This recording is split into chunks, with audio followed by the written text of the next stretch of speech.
Assalamualaikum warahmatullahi wabarakatuh. Selamat siang. Ini saya akan mempresentasikan hasil laporan penelitian saya, yaitu yang berjudul Analisis Kemampuan Membuat Pola Dasar pada Siswa Kelas 10 Tata Usaha SMK Negeri 1 Beringin. Di sini saya akan menjelaskan yang pertama adalah latar belakang. Manakah yang menyebabkan terjadinya hambatan dalam proses pembelajaran mulai dari faktor internal sampai faktor eksternal. Berdasarkan dari hasil wawancara dengan siswa, faktor internal dan faktor eksternal seperti faktor keluarga dan faktor masyarakat tidak menjadi hambatan saat proses pembuatan pola dasar. Faktor internal dari hasil pernyataan siswa tidak menjadi penyebab kesulitan belajar yang dibuktikan dengan kondisi fisik siswa yang sehat saat mengikuti pembelajaran pembuatan pola dasar. Siswa memiliki minat yang terbukti. Siswa telah mengikuti tahap seleksi sehingga mencukupi kriteria untuk menjadi siswa di SMK Negeri 1 Beringin. Berdasarkan observasi awal dengan beberapa siswa kelas 10 tata busana yang belum tuntas memenuhi ketentuan minimal, penulis tertarik melakukan penelitian di SMK 1 Beringin karena beberapa kendala yang dialami siswa di sekolah. Di antaranya, siswa merasa ragu-ragu dalam proses pembuatan pola dasar, masih banyaknya kesalahan saat praktik, siswa mondar-mandir di kelas namun tidak mengerjakan tugas, alasannya peralatan praktik belum mencukupi sehingga bergantian dengan siswa lainnya. Selanjutnya ada rumusan masalah. Yang pertama yaitu bagaimana gambaran kemampuan membuat pola dasar badan pada siswa kelas 10 SMK Negeri 1 Beringin. Yang kedua, bagaimana gambaran kemampuan membuat pola dasar lengan pada siswa kelas 10 SMK Negeri 1 Beringin. Yang ketiga, bagaimana gambaran kemampuan membuat pola dasar rok pada siswa kelas 10 SMK Negeri 1 Beringin. Yang terakhir, bagaimana gambaran kemampuan membuat tanda-tanda pola pada siswa kelas 10 SMK Negeri 1 Beringin. Tujuan penelitian di sini yaitu yang pertama untuk mengetahui gambaran kemampuan membuat pola dasar badan pada siswa kelas 10 SMK Negeri 1 Beringin. Yang kedua, untuk mengetahui gambaran kemampuan membuat pola dasar lengan pada siswa kelas 10 SMK Negeri 1 Beringin. Yang ketiga, untuk mengetahui gambaran kemampuan membuat pola dasar rok pada siswa kelas 10 Negeri 1 Beringin. Yang terakhir, untuk mengetahui gambaran kemampuan membuat tanda-tanda pola pada siswa kelas 10 Negeri 1 Beringin. Selanjutnya, manfaat penelitian. Yang pertama adalah manfaat teoritis, yaitu hasil penelitian ini diharapkan dapat menjadi referensi guna penelitian lebih lanjut yang berkaitan dengan kemampuan pola dasar. Yang kedua ada manfaat praktis. Yang pertama ada bagi SMK Negeri 1 Beringin. Hasil penelitian ini dapat menjadi bahan masukan dalam pemahaman terhadap pengetahuan yang berkaitan dengan pola dasar untuk mengetahui kemampuan siswa dalam membuat pola dasar. Kedua, bagi perguruan tinggi. Penelitian ini dapat dijadikan sebagai bekal bagi calon-calon guru yang akan terjun langsung dalam dunia pendidikan sehingga akan maksimal dalam mendidik. Yang terakhir, bagi peneliti. Hasil penelitian ini menjadi sarana untuk belajar menjadi seorang pendidik agar peserta didik dapat mengikuti pelajaran dengan baik. Selanjutnya, bab 2 yaitu kajian teori. Pertama ada definisi kemampuan. Di dalam Kamus Bahasa Indonesia, kemampuan berasal dari kata mampu yang berarti kuasa atau bisa, sanggup melakukan sesuatu, dapat mempunyai harta berlebihan. Kemampuan adalah suatu kesanggupan dalam melakukan sesuatu yang harus ia lakukan. Menurut Chaplin RTT, kemampuan kecakapan, ketangkasan, bakat, kesanggupan merupakan tenaga atau daya kekuatan untuk melakukan suatu perbuatan. Sedangkan menurut Robbins, kemampuan merupakan kesanggupan bawaan sejak lahir atau merupakan hasil latihan atau praktik. Yang kedua, pola dasar. Sejarah pola dasar. Pada zaman dahulu, bentuk-bentuk busana sangat sederhana dengan wujud geometris yaitu segi 4, segi 4 panjang. Setiap bangsa mempunyai cara sendiri-sendiri dalam mengenakan pakaian dengan bentuk geometris tersebut.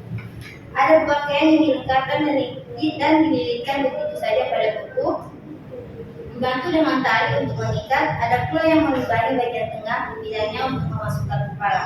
Dalam perkembangannya, bentuk-bentuk maupun cara penggunaan busana tersebut digolongkan menjadi bentuk-bentuk dasar busana, yaitu celemek panggul, ponco, tunika, dan karutan.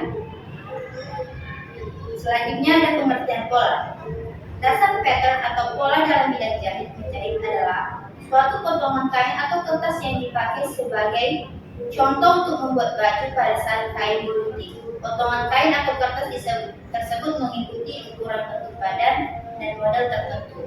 Menurut Jati Prativi tahun 2001, pattern atau pola dalam bidang jahit menjahit adalah suatu potongan kain atau kertas yang dipakai sebagai contoh untuk membuat baju pada saat kain digunting. Potongan kain atau kertas tersebut mengikuti ukuran bentuk badan dan model tertentu. Yang pertama ada pola dasar. Pola dasar adalah bentuk dasar dan busana yang belum mendapat perubahan-perubahan. Menggambar pola dasar busana dengan teknik konstruksi yaitu pola dasar berdasarkan ukuran badan pemakai. Yang kedua ada macam-macam pola dasar. Pola dasar dapat dibedakan menjadi beberapa macam berdasarkan teknik pembuatannya, bagi bagiannya, metodenya maupun jenisnya. Berdasarkan teknik pembuatannya ada dua macam, yaitu yang pertama ada pola dasar yang dibuat dengan konstruksi padat atau putus. Pola dibentuk di atas si pemakai atau tiruannya yang disebut press form atau fast form. Cara membuat pola dengan teknik ini disebut wrapping atau memullion. Yang kedua ada pola dasar yang dibuat dengan konstruksi bidang dasar atau band pattern. Pola ini merupakan perkembangan dari pola yang dibuat dengan konstruksi padat atau putus. Selanjutnya ada berdasarkan bagiannya. Berdasarkan bagiannya, pola dasar dibagi menjadi tiga macam. Yang pertama ada pola dasar badan atas, yaitu pola badan mulai dari bahu atau leher sampai batas pinggang. Yang kedua ada pola dasar badan bawah, yaitu pola badan mulai dari pinggang ke bawah sampai lutut atau sampai mata kaki. Yang ketiga pola lengan, yaitu pola bagian lengan mulai dari lengan atas atau bahu terendah sampai sini, pergelangan tangan atau sampai batas panjang lengan yang diinginkan. Selanjutnya ada langkah-langkah membuat pola dasar. Pertama, mengenal peralatan untuk menggambar pola. Peralatan yang diperlukan untuk membuat pola antara lain buku custom, penghapus, kala, pensil merah biru, penggaris, pita ukuran, pensil hitam, dan kertas pola. Untuk mengambil ukuran sebaiknya memperlihatkan kecermatan dan ketelitian. Oleh karena itu, dalam mengambil ukuran harus menggunakan buku ikat pinggang dengan ketat. Pada saat mengambil ukuran, hendaknya terlebih dahulu diperhatikan orang yang akan diukur. Usahakan orang yang diukur mengenakan busana yang pas. Jika mungkin, cukup mengenakan pakaian dalam sebelum mengambil ukuran, garis pinggang yang tepat harus dicari terlebih dahulu.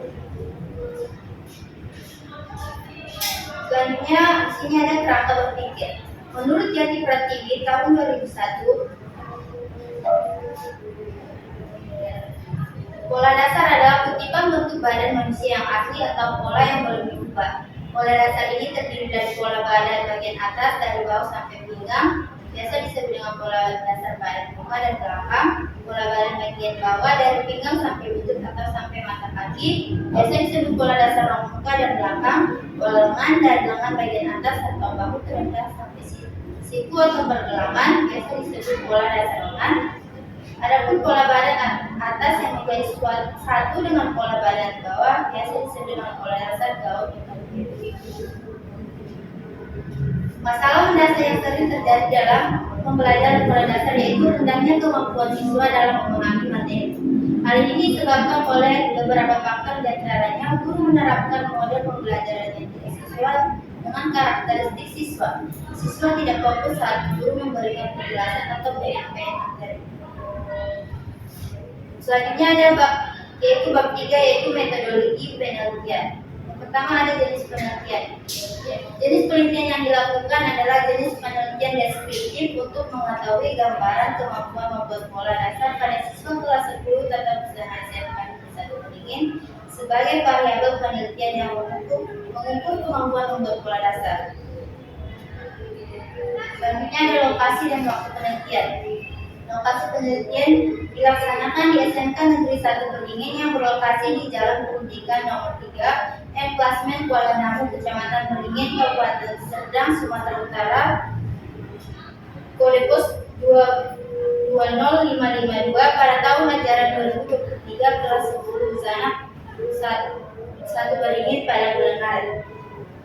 Waktu penelitian dilaksanakan pada semester ganjil tahun akademik 2022 per 2023. Untuk waktu penelitian keseluruhan dimulai dari bulan Maret sampai April 2023. Populasi dan sampel penelitian. Yang pertama ada populasi. Populasi adalah keseluruhan unsur yang memiliki satu atau beberapa ciri atau karakteristik yang sama. Populasi semua hal yang ingin diketahui serta populasi bisa berupa lembaga, individu, kelompok, dokumen atau konsep. Adapun yang dijadikan populasi dalam penelitian adalah siswa kelas 10 Tata Busana SMK Negeri 1 Beringin. Sampel. Dalam penelitian ini, sampel berjumlah 30 orang dari 3 kelas dengan menggunakan teknik proporsional simple random sampling. Prinsip dari teknik ini adalah semua populasi mendapat peluang yang sama untuk menjadi sampel. Selanjutnya ada teknik pengumpulan data. Dalam melaksanakan penelitian ini, teknik pengumpulan data yang digunakan sebagai berikut. Yang pertama ada tes kemampuan atau proficiency test, yaitu suatu tes yang digunakan untuk mengukur kemampuan membuat pola dasar pada siswa kelas 10 Tata Busana SMK Negeri 1 Beringin. Yang kedua ada dokumentasi, digunakan untuk menjaring data sekunder guna melengkapi data primer. Yang ketiga ada observasi. Observasi yang dilakukan ketika mengamati salah satu proses pembelajaran praktik secara terbuka. Penelitian ini dilakukan di kelas 10 Tata Busana SMK Negeri 1 Beringin, Jalan Pendidikan nomor 3, Emplasmen Kuala Namu, Kecamatan Beringin, Kabupaten Deli Serdang, Sumatera Utara pada tahun ajaran 2023 kelas 10 Busana 1 Beringin. Pada bulan Maret pada mata pelajaran pola dasar dan kegiatan observasi ini digunakan sebagai pedoman untuk melihat kemampuan membuat pola dasar. Yang terakhir ada teknik analisis data. Data yang diperoleh dari hasil penelitian dianalisis menggunakan analisis statistik deskriptif dengan menggunakan instrumen pada angket atau kuesioner menggunakan skala Likert yang dinyatakan dengan menggunakan pilihan kategori jawaban. Terima kasih atas perhatiannya. Baik, terima kasih bagi audiens yang ingin bertanya, silakan. Ya, terima kasih Wanda. Di sini saya ingin bertanya, apa teknik analisis data yang Anda gunakan pada penelitian kamu? Terima kasih atas pertanyaannya. Selanjutnya ada lagi yang bertanya. Terima kasih Rayu, silakan. Baik, terima kasih. Di sini saya ingin bertanya, mengapa Anda memilih judul penelitian tersebut? Terima kasih atas pertanyaannya. Berikan saya waktu untuk menjawabnya. Terima kasih yang telah bertanya. Di sini saya akan menjawab pertanyaan dari Rahayu, yaitu alasan saya memilih penelitian ini.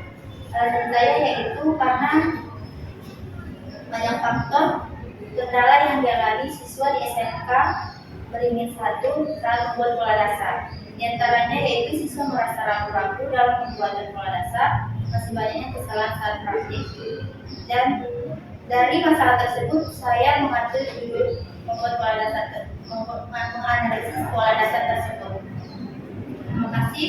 Apakah Ayu bisa menerimanya? Baik, terima kasih. Saya menunggu. Terima kasih. Selanjutnya pertanyaan dari Wardah, yaitu teknik analisa yang saya gunakan. Teknik analisa yang saya gunakan yaitu menggunakan analisis statistik deskriptif dengan menggunakan instrumen pada angket atau kuesioner, menggunakan skala Likert yang dinyatakan dengan menggunakan pilihan kategori jawaban, data tentang kemampuan siswa kelas 10 Tata Busana. Selanjutnya akan diolah menggunakan Microsoft Office, Excel, dan aplikasi SPSS 24 untuk mengolah data yang diperoleh dari responden. Terima kasih. Apakah Wardah menerima jawaban saya? Terima kasih. Ada adik saya bilang menjawab. Terima kasih.